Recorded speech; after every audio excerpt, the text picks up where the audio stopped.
Welcome back to Get With The Programming. I'm Chase Ingram. I'm Captain America. And along with me is Mr. Bill Grundler. Wolverine.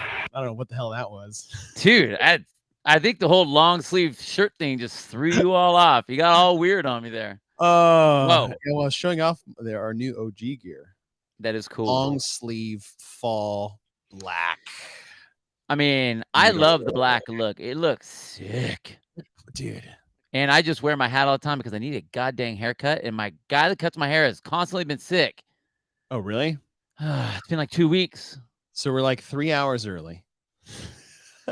I know. Sorry, everyone has their notifications. Everyone's like, what the hell is going on right now? Sorry. I know. Sorry. I had a window. It closed. It opened up. So we're like, we're going live. Now, I need a haircut too, dude. Like, dude, my hair long. I mean, it's not that too shabby. Yeah. My hair is thick. I mean, I get my little skin fade, and I got like inch on the side now. A lot.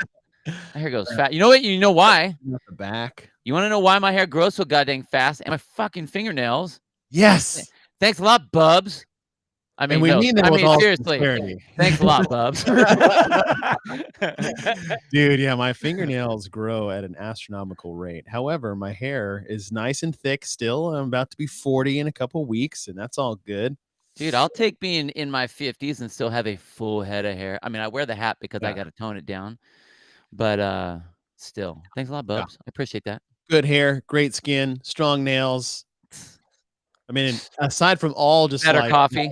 Better coffee. I mean, why list all the other things? We should just led with better coffee. I mean, that is the reason. The nice hair is just byproduct. I have a caffeine problem. I'm drinking water, and it's caffeinated water. What the fuck is caffeinated water? I don't know. It's at Whole Foods right now, and I was like, well, you got me. Dude, you got sucked in. Oh, my gosh. And it has electrolytes. Of course I need to drink more water. I really do. I do a terrible job. Okay, so hold on. You need to drink more water. And the reason people need to drink water when they drink a lot of coffee is because caffeine is a diuretic, which makes you pee. So now you have a water that's going to make you pee more. So you need to drink more water on top of your water. Listen, I know you think, dude, you're part of like the lip balm conspiracy and lotion and all that other stuff. I get it. I'm just saying. They sucked you in, and you were like, I mean, I can see the hook in your mouth right now. I can see them tugging. It said caffeine and electrolytes, and I was like, you know what? I need to drink more water, but I'm dragging a little bit, and I don't want to drink another cup of coffee. Oh, man. Well, we are here to talk about the changes of the 2023 CrossFit Games season. It's not that there's a lot of them, but there's a few really big ones that me and Bill would love to discuss and chat along with you guys. Thanks for being here, everyone. Thank you for being here. Bruce, Kenneth, Elise. Are the Corys? Soccer Mom. One of them. Soccer Mom. Laura. Wex. Up on me. Patrick. No, did I? Okay. No, you're good. Oh. Okay. Hello, everyone. Hi, everybody. I can't wait to get to like our favorite topic. So we can just eat it. Did we just start there? Yeah, you want to start there? Start there. Standardized programming. Are we going to start with like a round of applause? Yes. Great job. Great job, and everyone. Duh, all at the same time. Great job. Big. And here's the thing. Just like CrossFit. What's up, Betty? We trial and error. We're our own laboratory. And giving all the sanction events and semifinal events the power to program their own events was a bad idea. But I get what they try. I mean, you have to get the flavor of the community in the area there to do whatever. I know what they tried to do. They're like, Come on. "Hey, we let these sanctioned events save our ass because we didn't wanna do CrossFit competitions anymore." And then we took them back away from them sort of, but we still wanted to be nice and let them pick, and then 2021 was rough. Like, "All right, we'll give you guys 2 of them," and it made it worse. And then everybody that qualified for the game, not everybody, like people that qualified the CrossFit Games were not prepared for the CrossFit Games because the test didn't match the test that was coming, because the guy that was programming the CrossFit Games wasn't allowed to program an entire season. And it was just bad. It was bad. And I don't care if you guys are bored. If you're bored if you can't watch 3 weeks No, of the that's not a most reason. elite athletes in the world compete doing the same events, you are just not a fan. You're not. You You think can't you are. you can't tell me that the landscape is boring. Like if you are that bored off of watching 3 weeks of the same events, but the best names in the world going at it, or people that want to be a name in the space, and you've done these events too, and you know the pieces, and if you're telling me that you're bored, you have got the largest case of ADHD on the planet. Like, give me a break, man. Like, come on. That is not you do not change the programming because you're bored and don't wanna watch it, and I don't think that it will change how many people will watch or want to watch. I'll tell you right now, I don't agree bet with there that. will be more. I bet there'll Yes. be more. You know why? Because in week 1, when Samuel Quant does event 3, and it's like our favorite event of the weekend after you watch all the semifinals go with all 6 to 7 events per program, week 2, we're even more excited to see which athletes will tackle this one and maybe beat that time. And all of a sudden, here comes Tia Toomey out of Australia and beats everybody, including the dudes. And maybe it's a workout that is like all the same weights and movements. Like, I could totally see Boz doing that. Yeah. We're gonna have one event that's the same for everyone. Like, he did that at Yeah. the CrossFit Games, Right. you And know? I mean, I get, the people at the end have a better chance because they have time to see. I understand. We were involved in that. I get it. Yeah. But at least it puts a closer apples to apples comparison rather than Right. like I'm gonna the best apple in this bucket is gonna have to compete with the best bolts from this bucket over here, which are not even in the same plant, but somehow they're gonna have to compete together to see which is the best dog. Like, it doesn't make any sense. It's all over the place. It doesn't make any sense. So I'm really happy No, about that. it's great. And a lot of the reasons why, other than just like what we're talking about is competition side, it allows more stories to be told with a unified season or programming in the semifinals. Like, oh, what's missing at the game season the last 3 years? There are no stories to tell because there are no comparisons to draw. Right. It's all maybe, right? It's all like, yeah, we think based off this, but relative to the field, maybe. Now, when you have standardized programming and it's only going to be 3 weeks of semifinals, how can you get bored? How? Like, Well, week and 1, this super exciting. Week 2, who's going to win? Week 3, it's the last one. Oh no. I mean, I'm really happy that the games, for the most part, with the programming wise, however they turned out and what people think about it, whatever. I think Boz did a great job of stepping into his first shot at that, as running solo. Mhm. Now that we have this standardized programming, I mean, basically between the open, the semis, and the games, Mhm. now we can start to run that thread again. But what it's going to mean is that the programming for the semis, like just because it's the same, now it has to be really good. Like Right. now it's like, okay, the way that I am testing the games, the way I'm looking at, or depending however he draws the thread out, you can't have a bad.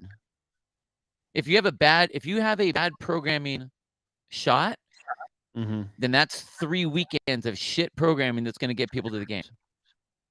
And I mean, I think Which that's I don't kind of think an will happen. obvious statement, but it's like it really does put the importance on, okay, the programming, what are you trying to get to that next stage? Where are we? And I'll be interested to see if it kind of falls into the old style where the open was lighter burner, a little bit, all more all-inclusive, where the regionals, the semis get heavy, where you have your heavy and high skilled engines that get to there, and it's like, okay, well, now do you have the other pieces, and then you get to the games, and then it's the cool stuff. Yeah. But I wonder if it's going to be. I mean, it doesn't have to be, but it can set it up to be that way, which would be really cool. Yeah, I'm really excited, and the storytelling, just from a media standpoint.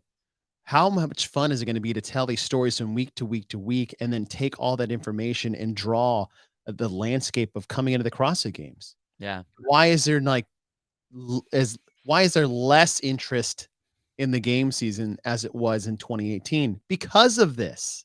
Yeah. We had no idea whose events were at other ones and what went on and who were there. Like, this is going to be great. And this is one of the few pieces that were going to be great. Hey, hold Wex's question. Don't put it up yet, but hold that one, because I want to be able to talk about that when we get to that piece. Wex, remind us again. Coupled with the standardized programming is the semifinals are getting reduced from 10 total to 7 total. The only real changes are going to be in Europe, which they go from 2 down to 1, and North America 4 down to 2. The same number of athletes are going to qualify, though. So they're not taking away from any qualifying spots. The citizenship is still a thing. And I saw this argument thrown out there, and it was really ignorant. And it was like, oh, the United States gets to use their Really geographical. Like, they get their own regional pick. Is like, it's still North America. Just because, yes, there's a boundary line drawn in North America, and people can move east to west as they see fit, but they're still stuck in North America. Just because they live in the United States or Canada or Mexico and Central America doesn't mean they can just go wherever they want. Yeah, they can move around. This much. It doesn't matter. Stupid argument. But we had, I mean, the moving thing has kind of always been around. Always been around. They locked it down in 2019. Right. Except for then. Citizenship. It's still citizenship. Right. You're either like I said, you're either US, Canada, Mexico, or Central America. You're in North America. Right. There's nowhere to go. East or west, yes. But it's not like we get to go to South America at will. Right. Or Africa. Like, it's still all citizenship based. Do you think Europe should have more than one? No. Really? No. 60 is a lot. Now, I like Brian's argument they had on the Savan podcast a couple weeks ago, is that that's a short answer without any like good explanation. So let me follow it up with, he is right in that the athletes 61 through 90 are better than United States 90 through 120. For sure. Right. It's good. Do I think they have 2? No, I mean, they had 2, and that really didn't do too much as far as like, it didn't change a whole lot as far as participation and excitement. I think 1 is going to be incredible for them. It's going to be stacked, but maybe the offset is, here's the, like, but with the one that you have, is it kind of like the old central region where you have Rich, you have Dan Bailey, you have, I mean, allocation of spots. Right. And I think that's important, because like, if you are going to decrease the number, I mean, if you look at historically the names of the people that are in the top half at the games, I mean, they are on men and women's side. That's going to be from the European region. So you can't discount the fact of who they are and where they are. Yeah.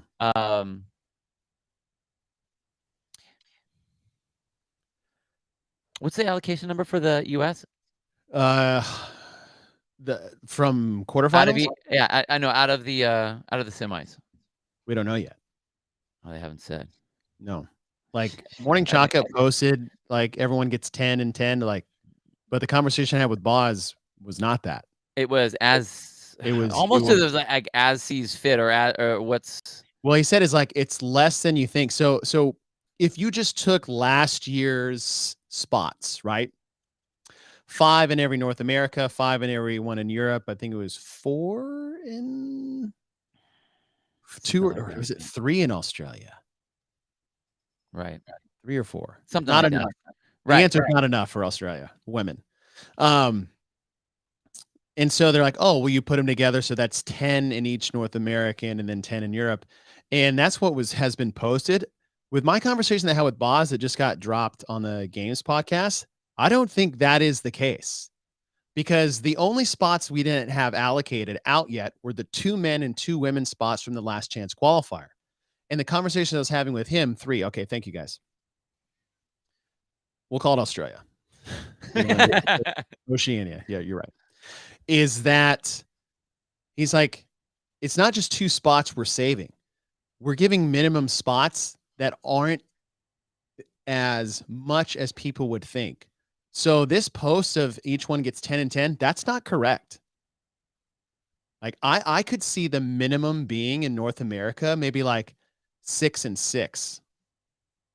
And in Europe, depending on, right? And so they're going to have maybe 10 extra men and women spots after all the minimums have been set to allocate after quarterfinals. It's not going to be just take the semifinals and add them together. It's not going to be that. I know it's been posted, but that's not going to be it. And so that goes into what you're talking about, is that say you have these super regions now, like say Europe is just stacked with female athletes, which it is, right? It is, right. Same with Australia. There's a real possibility that some of these extra spots maybe go only to the women's field in a certain semifinal. Like maybe Europe gets 3 and Australia gets 3, and they put like 1 and 1 in somewhere else or whatever, 2 and 2 somewhere else. Right? I don't know what those numbers are, but I do know, based off the conversation with Boz on the podcast, that it's not just 10, 10, 10, 10, and we have 2 spots to give everywhere else. It's going to be less. Right. And the way you offset what you said is like, and this would kind of like go into what Wex is asking. You can throw up his thing now. Throw that up there. And Justinberg said this too, is that they're going to try to give athletes a worldwide ranking, like you see in golf, like you see in tennis, using a lot of different factors. And Wex's question was, honest question on the rankings, do you see 2 to 3 athletes having an advantage in the ranking system, seeing other athletes perform in week 1 and 2? I think this ranking system is going to come out prior to the semifinals. This is where I remember how we talked about the Open doesn't count anymore. I think the Open should be a massive point of that. Actually, I mean, even to the point of saying it will be the part where they rank. Now, granted, you have to make sure that the reps are good and all that kind of stuff. But for the main athletes, they all say, all of them, that the Open doesn't matter. Well, now it fucking matters. Right. You make that be the ranking for any sort of extra spots. That one piece. Now, granted, I think quarterfinals matter too. Well, yeah, I think you're right, because you can't have, depending how they design it, if they make the Open just lightweight, high volume burner stuff, you don't want that to be the one thing when you're having people that are like battling over here with like heavy stuff trying to get in. So you have to have some sort of way to kind of blur that. But I mean, generally speaking, if you look at the people that, or maybe you just say, all right, the people that made it to semis, if they're on that bubble, then you look back at those. But I hope that it's very specific. I hope it's very specific and not like this, well, we're going to look to see what this is, and then we'll look over here at this thing, because if there is any subjective setup, then I think there's going to be way too many ways to plug holes at it, and it's going to make it look like it was well, I like this person better. They have more followers. They have more this. You have to somehow draw the line to where it's like, they're not here's what we're going to go. They're like, Justin and they mentioned that specifically. Like, it doesn't matter. You're like social media, like that doesn't freaking matter. Right. And I think the things they look at is past performance of all your opens, all your quarterfinals, all your regions, how that has been moving along, games performance. Obviously, that has to be a huge, huge factor in your ranking system. But you're right. I don't think it should have anything to do with last year. Why not? Because it's this year that we're trying to get it. You're trying to get him the spot for this year. This year. If you go last year, because here's the thing, as an athlete, there are going to be times when you are on fire and times when you're hurt, you're sick, or whatever. If I don't perform well because I'm sick, but I get to get in because of how I did last year, that jumps the fact of this kid who's brand new, who no one knows who I am yet, and I haven't had a chance to perform myself, but I outperform you, and I don't get to go because so-and-so had a bad day, but last year they did good at the games. Screw that guy. That was last year. It should be this year. If it's going to be a spot for this year's games, then this is the year that the ranking has to happen. I don't want any, personally, I wouldn't want any historical ranking to go into it. You perform on the year when you're trying to go for it. So if like Tia's just getting to semifinals and she has a Met Open and qualifies, you're not going to put her at number 1 in the world? No, because if you're that badass, you should have fucking crushed everyone anyway. Otherwise, why even have Tia do anything? Just put her in the last event at the game. The ranking system doesn't qualify for the CrossFit Games. It just seeds your it's like your power index number. It has nothing to do with qualification. Isn't that for that open spot of who's going to qualify out of the semis into the games? So it does qualify you into the game. If I didn't get into that, okay, the 6. Oh, okay. I didn't get the number 6, and I'm on the soapbox. I'm on. That's what it's like to be you, just sitting here listening to like I'm like, go, Bill, go. If I'm trying to get in and I'm just outside that spot, if we took out, the whole thing was we took out the last chance qualifier. Okay. So now, how do you have those people compete for that extra spot to see on this ranking system? The ranking system should be all the steps that those guys took this season to get into there. Like just like in the last chance qualifier, we didn't have last year's version of that. Yeah. And I mean, yeah, Bruce, we should give Tia. I mean, okay, she probably should have a pass, but that's not sports. Because anyone can get beat. Not use a free pass to the CrossFit at any time. Absolutely not, Bruce. Well, no. Well, that he's being facetious, but that's the idea. It's just because she's the best we've ever had doesn't mean that all of a sudden, I don't know, Mal's just on fire this year. Emma Lawson's like right there, and it's like, get that old lady out of here. I'm taking her down. Yeah. And beats her in, I think it should be the year of. I don't hate that idea. It resets every year. Yeah. I know that's not what they're doing. It puts the emphasis on the game, on the open, puts on the qualifiers to qualify you in for the game. If that's the track, it's got to be in the year that you're tracking. Okay. I don't hate it. That's not what they're going to do. Stupid. They're going to take your whole resume. But I do like that. If our goal is to make the open matter again for these elite athletes and the quarterfinals and have us something to talk about, I don't hate it. Taking the resume is dumb. I don't. Dumb. What that's doing, that's pandering to people that we like. You swayed me. All right. You swayed me. Reset every year, starting with the open, worldwide ranking there with your worldwide ranking in the quarterfinals, and after that, you get your worldwide ranking overall, and then that gives you in your regions. Man, that'd be an incentive to freaking go hard in whatever region you're in, try to get it. You know what? Fuck, Bill. You got me. I send it up the chain, Chase. Send it up the chain. I like it. We have time. You know what? They make changes up into the middle of the open. They can make that change right now. I like it. Boom. If anybody's curious of why we're saying this, and you missed the first part of this, is that semifinals will be allocated a minimum number of spots from the CrossFit Games. We don't know what those are yet. I'm almost surely completely positive because of what was actually said on a podcast from Boz, is that there'll be a smaller minimum number than you think. So North America is not getting 10. Maybe they're getting like 6. 6. Europe 5. Australia, maybe give them an extra one right off the bat because they deserve it. Everyone else gets 1, including South America. Stop giving them 2 just because Guy's there. It's like Guy, and then who's going to get last? Let's be honest.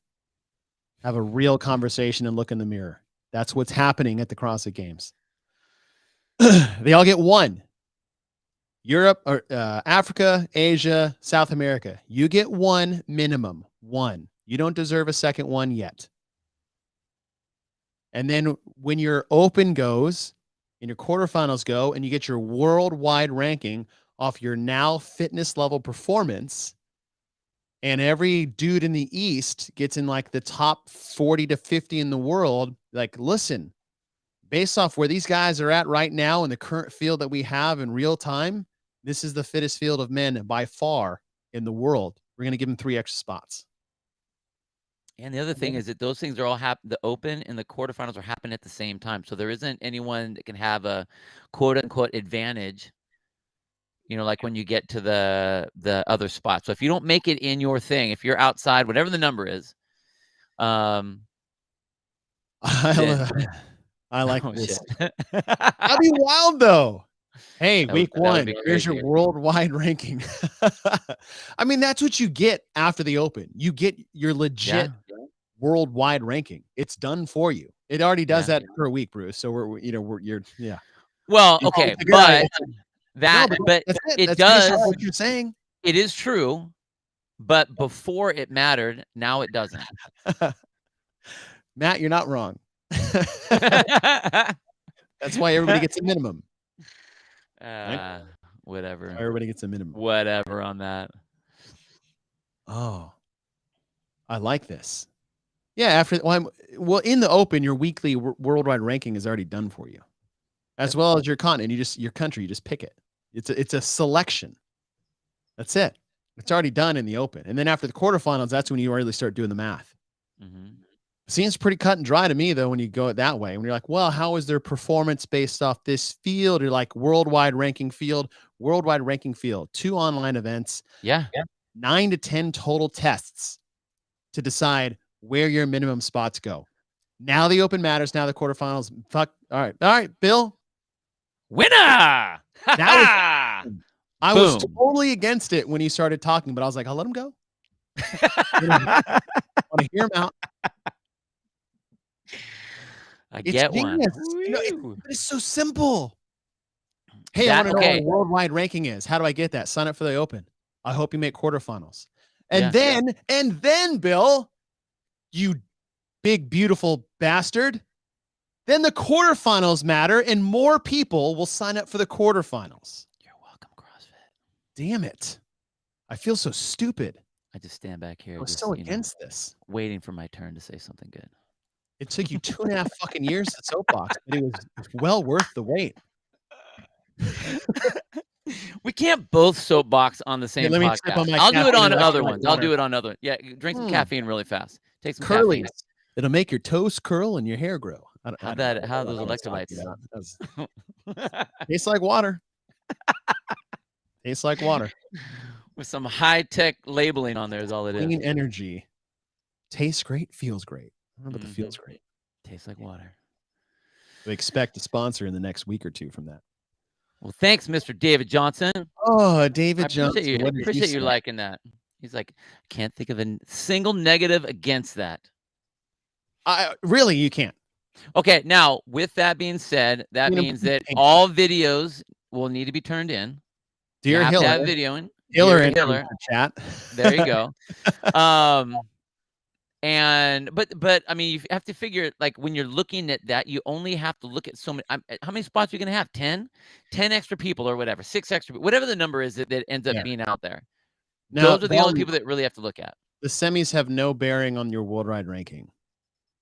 No, it can't. It's a whole different deal. Like we're not saying semis. We're saying open quarters and then the CrossFit Games. Then you get your worldwide ranking when it's over. Yep. Maybe if you want to do some like weird math things afterwards, fine. But yes, you're right. Like those in the last couple semifinals have a massive advantage, and that's why I think those almost shouldn't even be like They don't count. they can't count. It's just it's an unfair ranking system. The It Open is. and the quarterfinals with the largest demographic of people taking the test worldwide should be an influence on your worldwide ranking. And at the end of the season after the CrossFit Games, the overall rankings come out.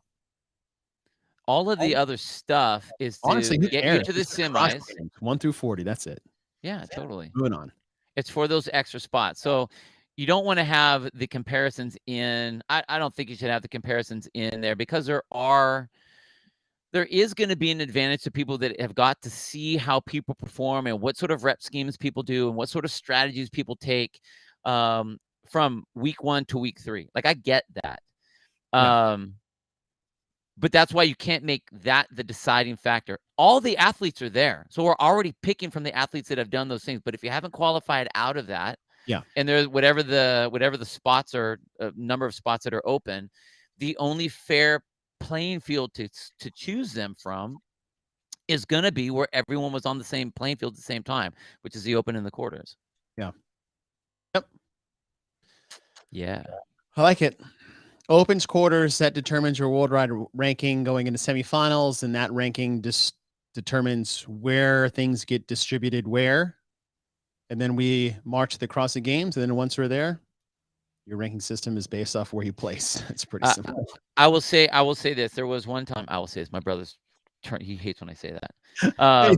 Even though you say it and then you say that part. I know, because I'm trying to tell myself not to say that. So my best year, video getting uploaded as we speak. Totally. My best year was 2012. That was the year I missed going to the games by 2 spots. Mm-hmm. We all had the same programming. That was the year that I beat Rich in Diane at the regionals. I'm gonna ride that as long as I can. Wave that flag forever and ever. That year, when they did the worldwide rankings, they took the top 40, top 45, I think, to the games that year. I think I was 40th. Oh. But I didn't get to go to the games that year, and I was pissed. I mean, I didn't qualify, so it was fine. It was what it was. But then there was a guy from South Africa. What's his name? Danny. Can't remember his name. But he made it from South Africa because he won. He was the one guy. He made it in there. I think his worldwide ranking was like 100 and something. And I was like, God dang it. So I get the worldwide ranking and how it's not totally perfect. It's not always going to be totally perfect. But the thing is that you want a way to get the right people to the games. And I just think that if you go by past stuff and whatever, it's like, that's the year. Pick their year, make the Open and the quarters count. And again, that doesn't get you in. That just makes it, if you're one of the people that are in that bubble that now, you just missed, okay, now we get to look. And I don't know how they do that. I mean, maybe you take 3 on each end or 5 on each end of the people that didn't qualify. What do you mean? Like say North America has 6 people. Europe has 10, has, I don't know, 8 people or whatever. Mm-hmm. If that's what they actually decide to pick, then it's like, okay, North America will look at 7, 8, 9 on this one, 7, 8, 9 on the other one. Oh, I see what you're saying. 9, 10, 11, 12 over here. Like, I don't know. They're gonna have to pick a number. No, they're gonna choose before it even goes down. Like the numbers will be set before semifinals begin. Right, but I'm talking about the people that are just on the outside of that bubble, the ones that don't make it out of that. I don't know, whatever the number is that they decide to pick to go to the games. Got it. So out of your 60 from North America West, there will be 5, was it 7 regions? Yeah, 7. So you're looking at probably, they want 40 people. What is that, 5, 6-ish, around that number, whatever, 5 or whatever. If you're just outside that, if you're looking for those extra spots that they're going to be using the ranking system on, how they determine how far back do they go? Do they go back 5 places? Do they go back 2 places? Do they only take the next one all the way around and look? That'll be something to look at too. But You mean how they're going to divvy up the extra spots? Yeah. No, they're going to do it before the events even go. I'm not talking about what they're actually doing. Oh, what I'm they talking about like in our plan of whatever. Got it. I'm finishing up the plan so you can go take it to CrossFit. No, the plan you have is good. Yeah, we don't need to change it. Nothing needs to change. As far as like the leaderboard after all the semifinals, that's just for fun. Yeah. Like it's just for fun to see that. Hey, how did everybody rank? Yes, we know the people in week 3 had a bigger advantage on people in week 2 that had a bigger advantage on people in week 1. However, how cool would it be to see that someone in week 1 was still in the top 5 after 3 weeks of competition? It's just for fun. It should have no bearing on a worldwide ranking system. It shouldn't. It really shouldn't, because it is extremely unfair. Totally. That's what I was doing about my thing. Yeah. I got ranked great, but I didn't go to the games. Right. So it was fun. David sort of. said David Levy, and I think he's right. I don't remember if that was him or not. No. Anyway, whatever. All right, so went through standardized programming, the new regional format, how the ranking system should go versus what it actually is, and it's going to be a collection of an athlete's history. That's what it's going to be. Although I think in like tennis and golf, doesn't it reset every year, or you have to do a certain number of events to keep? I don't know how it works. I'm not even going to speculate. Never mind. I like your clean slate idea.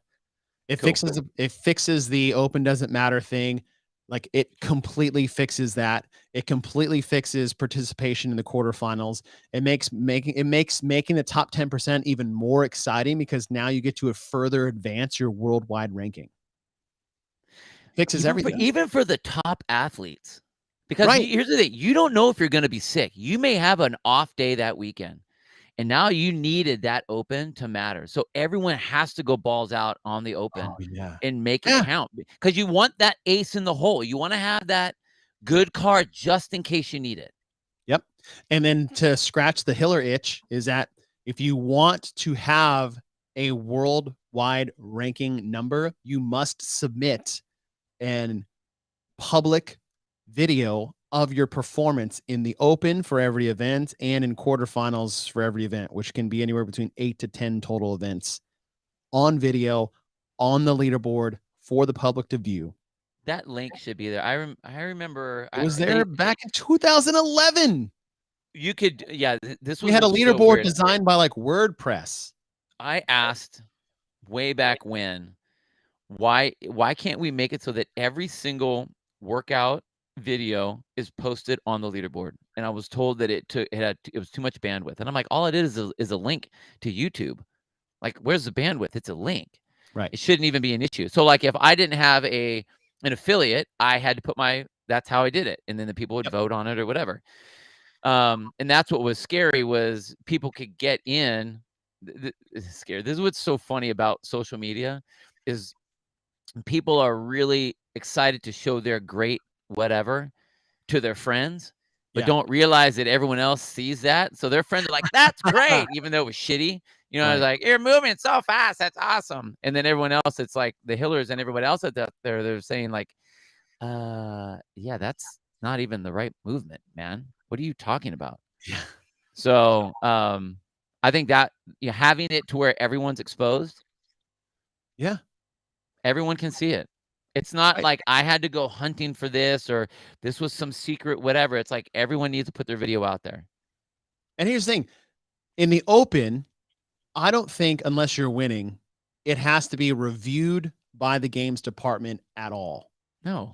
At all. Because we're going to quarterfinals. It's 10%. But you cannot submit a score and be ranked on the worldwide thing. Not in the open. I'm talking about the worldwide ranking system. Right. If you want to be in this group, you must upload a video with every one of your scores. If you just want to do the open and advance to quarterfinals as it always has been, you can still do that. You can still advance to quarterfinals with no videos, because it has to be judged by a judge and approved by an affiliate now, which I think is one of those changes that they make, which is great. Right? The affiliate owner has to approve all these scores. It just takes one of those sketchy steps out of the way. And so you have two things going at the same time. You have the normal, as it's always been way it's always been done. Get your have your video or have your performance judged, submit it through an affiliate owner, and then they approve it. Dunsky. If you want to get on the worldwide ranking system, then you must submit a video with every score that you put on there. Just as a good measure thing. That can be viewed and judged by the public, whatever. And then in quarterfinals, same thing, but now all of those videos will be viewed and judged and approved by CrossFit to make sure we're getting the right people to the semifinals. And then we have the right ranking system to approve the allocation of spots in semifinals. I think it's a no-brainer. 3 no-brainers right there. Boom, boom, and boom. And then Hiller's happy. And it's all the content in the world. What do you think about the it has to be done in the affiliate thing? I don't mind that at all. Or it has to be videoed. There's an either or there. But doesn't it have to be validated by an affiliate owner? No. Isn't that one of the? I thought that's what they were talking about. If it's either validated by an they're affiliate trying owner, to push. They're trying to push people into the affiliates by saying, yes, it's not whether you're a judge. Yes, it has to be you have to submit a video with your score. So you can still do the video one. Yes. Oh, okay. But you can't just say my buddy judged me and he took the judge's course and we did this in my garage. You can't do that anymore. Right. You can say that, but you also must have a video of your performance. Okay. So you can still do the garage stuff. You just got to submit a video, which is what we're asking people to do anyways. Yeah. So it doesn't change the ease of doing it. You just have to video it if you're not going to do it in an affiliate. Yeah. Okay. That's it. But I think it'd be cool. That'd be great. You're right. Damn. It was so good. Simple. You made something that could be so complicated, which it's going to be. And someone put this up early in the chat, and you guys are texting so much. It's freaking fantastic, by the way. But it's like, this is going to be a huge point of contention when they develop their algorithm and unveil it to the world. And they're like, these semifinals get these amount of spots, and the men get more here and less here, and women and all this other. And everyone's going to lose their freaking mind because they're overcomplicating the number. Mm-hmm. But if they just use your open ranking, which the leaderboard already does for them, so they don't have to do shit. Yeah. Like after the open, it's already ranked. It's done. You don't have to do anything extra. We actually know who the fittest field is going into quarterfinals. Yeah. And then in quarterfinals, you just do this thing called math. What's your worldwide ranking here? 1 through whatever 100,000. What's your world ranking in quarterfinals? 1 through whatever 1,000. And add and then divide by 2. And then you rescore. And then is your worldwide ranking again. It's not that hard. I just did it for you. But no, it's not going to, unfortunately. Yeah, you're right. You're right. You're right. I feel like I'm telling my wife she's right. Actually, I do that a lot, even when I'm wrong. You know what, honey? You're right. Can we... You're right. You're right. You're right. Back at the dinner table. You're right. Hey, real fast. We have this really cool chat going on right now, and we only have 10 likes. Can you guys all do me a favor and just click that little button? Yeah, we're talking about algorithms, trying to get our algorithms up there, Kenneth. Yeah, but you guys algorithm. We passed 2,000 people. Oh, that's on YouTube. That's huge. So cool. I never thought we'd get 1,000. Cool. Now we're at 2. Thanks to you guys. Yeah, that's throw some likes there, please. What was I gonna say?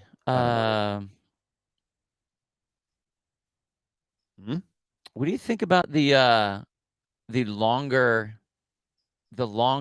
CrossFit Games time, the 6-day versus the 5-day? I think they're just gonna split masters and teens with the individuals and teams. You don't think that's gonna be I think they're gonna move it kind of back to how they used to have it, masters to the front. I do not think the individuals are competing for 6 days. I think at the most it's going to be Thursday through Sunday. I think masters will be Tuesday, Wednesday, Thursday, and they have their finale Thursday, maybe in the Coliseum.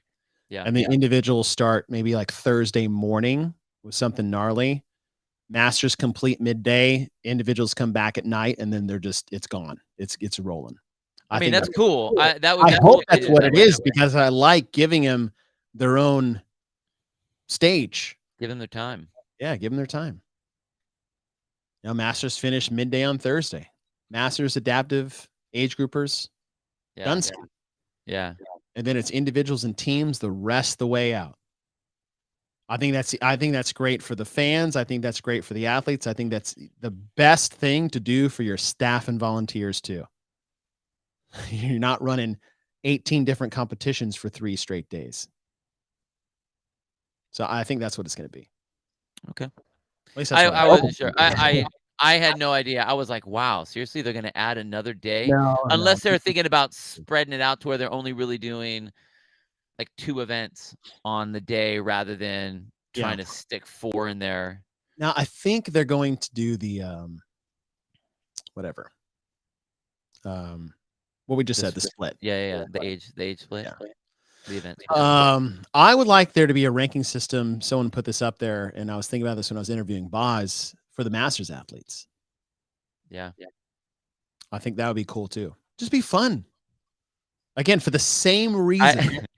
So when I had to do the when I got to do the calling for the Masters this year, which was really fun, but it was really hard because of the amount of athletes that there are, and the way for me to learn who they were, I went back and looked at their open. I went back and looked at their quarter. I went back and looked at all of this stuff, and that's how I decided who's going to do what, how do they place in each one of the events, and then how are they going to play. But it was really interesting watching, even using that, you could tell the Masters, the higher end Masters, it was the first time that they were not using the open the way they used before. Like you'll see, out of the quarterfinals, they'll have this really high number, and then the open, they're way down. But then they come into the games and like top 5. Yeah. It's really crazy. But I think if they do that same thing, even if they were to do because they only have 10. They're only bringing 10 to the games this year. If they had like almost like a last chance sort of deal where they do the same sort of rankings of making sure that the open and the quarterfinals count for that, I think that would be really cool. But that just means that Masters have to move a whole lot better because everyone's going to be looking at their videos. Right. So I don't know. We'll see. But it would be fun though. It would be really cool, and it give them the props that they need. Yeah. Like, you had all these levels that don't mean shit. The levels don't mean a level damn system thing. is so Yeah. like, here's how stupid this levels thing is. I'm a 10 because Yes, I you made the are. games in 2010. Like, no, earn your level every year. Yeah. And they'll just split the worldwide competitive field in tenths. Right? Okay. So I think this is an overarching problem that we see, and I think we've seen it from when Greg pulled the plug on everything, and we went from 2018, our heyday, to the world like blew up. It was trying to make something better by making it more complicated. If we put more things in, then it sounds more complete. Yeah. And it's like, no, you just have more things in it, more pieces. And the more things you have in there, the more issues you can have on there are more problems that can have happen. It should be able to be a simple, here's how we get from here to here done. And I continue. I can appreciate, right. I can really appreciate all the second. I can appreciate the idea of wanting to make something better, but you don't just break it every couple years to redo the exact same thing you're trying to do and come up with. There's no reason to keep fucking with it. If it's working, it's working. If it's doing the job, it's doing the job. I don't understand why I have to complicate things just to say, well, look at all these great things we're doing. It's like, no, you're just smashing it to the ground and trying to pick up pieces and putting tape on it. Like, that doesn't make it fixed. Right. I agree. So this leveling system, right? These arbitrary levels that they gave everybody. Yeah. If you showed that you can only get a level if you compete in the worldwide ranking system, and you show them exactly where your level coincides with your ranking system worldwide after the open, or sorry, after quarterfinals. And then these big CrossFit license events, they're like, this division is only for levels 5, 6, and 7. You can go and look at their profile and be like, hey, Mr. 9, get the fuck out of the intermediate. Yeah, make them fucking count. Right? Exactly. Yeah.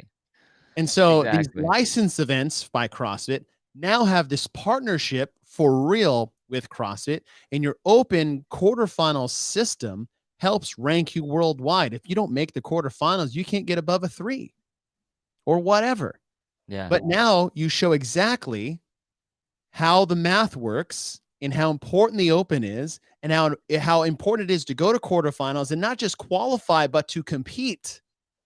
Because your level now is a direct relationship to your worldwide ranking.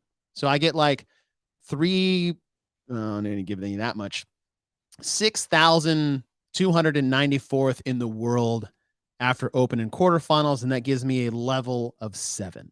Whatever. I don't know. Right. Done. Now you have like legitimate things that all ride on back to your beautiful soapbox point, your performance in the open. And now the open really matters, your qualification to quarterfinals, and not just saying you made quarterfinals, but the fact that you signed up and really gave it a go. And then imagine the trickle down excitement that'll go back into the affiliates, just like the old regional days, just like the 5-week open days. And now we're getting into a back to a community driven space of excitement where performance counts. It matters. It matters for everyone, just like you beautifully said. No one can say that. No one can go into next year with this ranking system you set and say the open doesn't matter anymore. The open absolutely matters. And then Savon got this rock hard thing going on underneath. I would just actually do podcasts on the open on a weekly basis from now on. Yeah. Just solving world problems, dude. That's what we're doing here. Just solving the problems. You were throwing out like my shoulder and Savon. I know. If you guys were on the text stream this morning with me, Bill, and Savon, I was so funny. I was murdering Savon because I mean, there's this joke that's like, have you ever seen Bill and Savon in the same room? You know, it's just like a Clark Kent Superman's thing, and I was just my favorite one. I think it was too marvelly of a reference, but I said Savon looks like Bill if Bill held on to an infinity stone too long. Oh, I know. Dude, I was laughing. You just kept going. I just couldn't stop. It's not Mario and Wario. Yeah. The Nick Nolte ones. Savon is the Wario to Bill's Mario. Savon looks like Bill's twin who had a rough bender of hard drug use and no sleep. After I was like, okay, I'll stop. I was trying to keep think of things, but he took it all in stride. He does. He rolls with that stuff. I sent my dad a photo of that Nick Nolte young guy picture, and he goes, "Yep, everybody told me that shit in college." I was like, "Oh, wow, okay, so you recognize crazy." Yeah, but it's weird, dude. Yeah. Let me try to bring this up. No, I don't want to do that. That would bring up our text stream. Absolutely not. All right, so we have the standardized program we talked about. We have the semifinal breakdown. You talked about how the ranking system should really be, and you simplified it to open score plus your quarterfinals score, and then you just divide a ranking system prior to the semifinals based off your current level of fitness, and then you distribute the extra spots after that. We talked about Masters, not much changing. They're still doing 10. However, Boz did drop a hint that maybe in 2024 that could change. And I think the more participation, the more of a ranking system we get. He's like, listen, like these younger divisions do deserve more spots because the field is just so deep in those younger divisions. Before we hop off here, which just having a couple minutes. The teams, that's another big change, is that the eligibility requirements for the teams are that all you have to do is perform the open in the affiliate at which you are under the team with for those 3 weeks, as well as do the quarterfinals tests at the affiliate with just video proof and all that other stuff. And that's it. You don't have to live next to them. If you want to fly in on a weekly or stay there for 3 weeks and 2 weeks in the open, whatever, have at it. And they keep it that simple. Great if that's what you want to do, but let's just stop calling it the Affiliate Cup. Exactly. Let's call it the team competition. Let's design. I know Savan has talked about this a lot with Brian, and let's design an off-season competition called the Affiliate Cup. And any team that makes the games, all these athletes just get removed out of it, and we try to narrow it down to affiliates. But what is your first thoughts on this new or retreaded format of really like super teams coming back into play? Keep it simple, get rid of the bullshit, and then let's call it what it really is and kind of has been for the last 3 to 5 years. Yeah, like stop trying to put the weird curtain in front of it of we're trying this pretend. Right. I mean, I'm not going to say that grandma, what big things you have. I don't think that the super team thing completely disappeared, because if you look at like Annie's team and Rich's teams, like, yes, everybody moves out there. I get it. They follow by the rules of being there for the year and They the follow the season rules. and that all that kind of stuff. But it's like that's not an affiliate cup. So just stop that. There's no need to do that. If the idea is to get these very high-end athletes together to have some exciting competition, cool. Yeah. That's funny. It's called the CrossFit Team competition. Well, what's going to be important is if you're going to push that, right, then give them a competition that is legit for the competition of people that you have that's there. Don't make it be some weird sideshow thing or come up with weird, silly, like if you're going to make it big for them. Make it something that counts, because you have all of these names that are going to go there. You know, Noah's talking about going there after this next year, and Chandler Smith, and you already see, you know, Annie's done her thing. She'll probably be back after what happened last year. I don't think she was very happy about that. No, she ain't. She coming back to teams? No. Oh, I was like, no. Come back to the individual. Yeah, you say you see on camera, you were done. Right. Event one. Fuck. The ability of having a place to still go to, I think, is it's more viable. I think that's more viable. Yeah. And sustainable, and I mean, honestly, even watchable than seeing a lot of the big names go to the Masters division. Because they're not done competing yet. And I think that, you know, as long as they are doing that and you have names there, you have to be able to showcase them. Not just the fact that they will be there, but give them something to do. Like I still don't know how I feel exactly about that double rower thing. Like I need to go back and watch that event. I haven't watched it yet. I watched it live and I was like, okay. I mean, I like the idea, but like I don't tried it. I don't know what it's like. It's weird. I have no context to judge anything. So right. It just seemed weird. And I know that team things are I mean, team events just in general are hard to put together to make your testing right. It's a unique challenge. You can't just go, double all the reps and have 2 people work at the same time and make it all synchro. Like it doesn't just do that, or throw a worm on everything. It's not just that. It's got to be more. Yeah. So, you know, have someone that really can put something together for them and make it worthwhile to watch. Yeah. Not just the fact it's names. Make it names and something cool.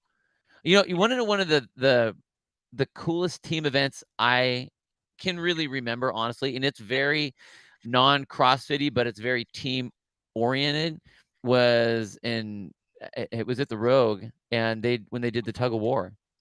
Man, I thought that was going to be so dumb, and it turned out to be so cool. It was so childlike, but so raw. Yeah. And like, I mean, I went from thinking kids to thinking like Viking lore, like there's a fire pit and you're getting pulled into the pit. Very primal. Squid Game, totally. It was very simple and very cool. It was very cool. I think it was an equivalent of like a sandbag event. Yeah. It's like take all that shit and move it over there. It's like, hey, let's pull against each other. Yeah. And I mean, and they had, if I remember correctly, I think they had a time frame on it too. So like it wasn't that they took for a really long time. Yeah, yeah.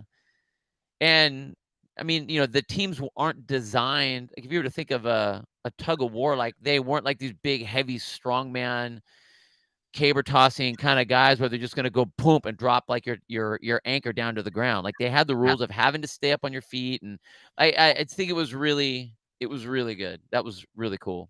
Yeah, that was cool. That was really cool. No swimming and pushing a floaty thing around. Oh God, come a long way. We've come a long way. Well, hey, that's most of the big points of the season that me and Bill wanted to get to. Were overall Element 26 thumb tape review of the new changes this coming season. Bill, what do you got? I'm gonna go one thumb because I like the programming. I feel still that there's a lot of big question marks and not all the rules are out yet too. So to be fair, like from where we are, from where we are, I will give the initial one thumb up for the standardized programming on that alone. I'll go that way. Okay. Now, if they put our idea of how to do the worldwide rankings, then we're gonna get really close to 2. Because you're gonna have to have all the videos on the thing. If you do all that, then boom. And that was great. I give it a strong thumb up. Like I dig it. That's good. I'm not saying it doesn't deserve 2 or even numbers in here, but I'm on the same thing as you. Is that okay? Let's see. The rest of the rule book should come out sometime in mid-November. The open registration should come out at around the same time, which is wild how early that is. Make it count. But I'm fine with that. Yeah. And then I dig the standardized programming, the this ranking system idea. I like. I'm now a little hesitant on how they'll go about that. Before I was send it up the chain. Send it up the chain. It's just like anything. If you make it so simple and it resets every year, it makes it more important. Every year it's important. Every year it's important. And it's very simple to understand and get behind. It's like, hey, here's the simple math. We took the open and the quarterfinals, and these are the numbers because we all did these things at the exact same time against the world. Yep. And here they are ranked against their own semifinal regions. Okay.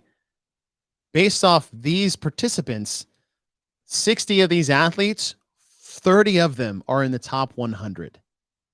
And then it's really simple math, and people can be like, oh, but okay. Checks out. But if you complicate this coefficient thing, which I'm worried that it's going to happen, it's like, well, they won the games back in whatever something 2015, and they've been to the games this many times, and regional performances and the field at which I was like, guys, like I almost think the worst thing you can do to like sell the community is be subjective. Objectivity, black, white, ones and zeros. Yep. Wins and losses, leaderboard ranking system. I can't complain about anything. And just like you said, which is the most beautiful part, it makes the open matter arguably more than it ever has in the history of the sport. And it makes quarterfinals matter more than ever. And for those athletes participating and want a worldwide ranking system, which is to me, that's enough of a carrot. I don't need a lot of incentive to compete. Which can be a problem, especially when I'm like drinking with my friends. Hey, I dare you. Fine. Like, well, I was gonna bet something. Nah, I'm cool. That's all I needed. Dare. You won't. Yes, I will. Hold my beer. But it makes the quarterfinals more not exclusive, prestigious. But to compete in the quarterfinals and then get your worldwide ranking and to know that you personally may have an effect on your region. How about that one? Yeah. It's not just the top 100. Hey, our middle region freaking stacked. We got us 2 more spots. And then comes the fandom again. Yep. In come the fans and the affiliates to watch their region that they beefed up because of their performance top to bottom. Bill, you're a genius. You're a genius. Finally earned your keep on this show. I'm just kidding. There. Fixed it. There. Yeah. There. Fixed it. Before we hop off, Stefan, that's right. We're going to create an OG culture leaderboard for the Open for sure.